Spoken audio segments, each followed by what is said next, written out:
ঝিরিঝিরি বৃষ্টি পড়ছে, মেঘলা আকাশের নিচে ধীরে ধীরে জেগে উঠেছে বাংলার এক চিরচেনা গ্রামের হাট।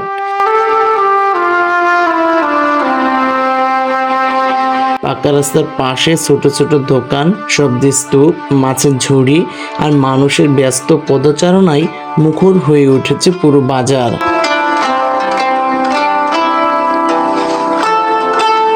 বর্ষার এই ঝিরিঝিরি বৃষ্টিকে যেন কেউই বাধা মনে করছে না। বৃষ্টিকে উপেক্ষা করে বাজারে কেনাকাটায় ব্যস্ত সকলেই। বিক্রেতারা ডাকছে আপন আপন ক্রেতাদের,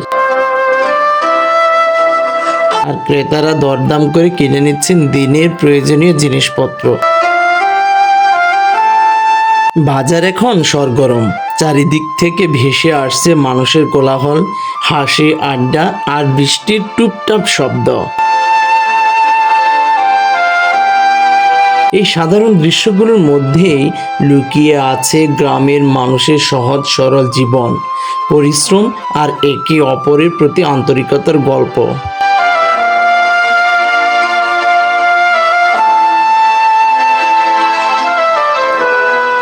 গ্রামের হাট বাজার শুধু কেনাবেচার জায়গা নয়, এটি মানুষের মিলন মেলাও বটে। এখানেই দেখা হয় পুরনো বন্ধুদের সাথে, বিনিময় হয় সুখ দুঃখের গল্প, আর এভাবেই বেঁচে থাকে শত বছরের গ্রামীণ ঐতিহ্য।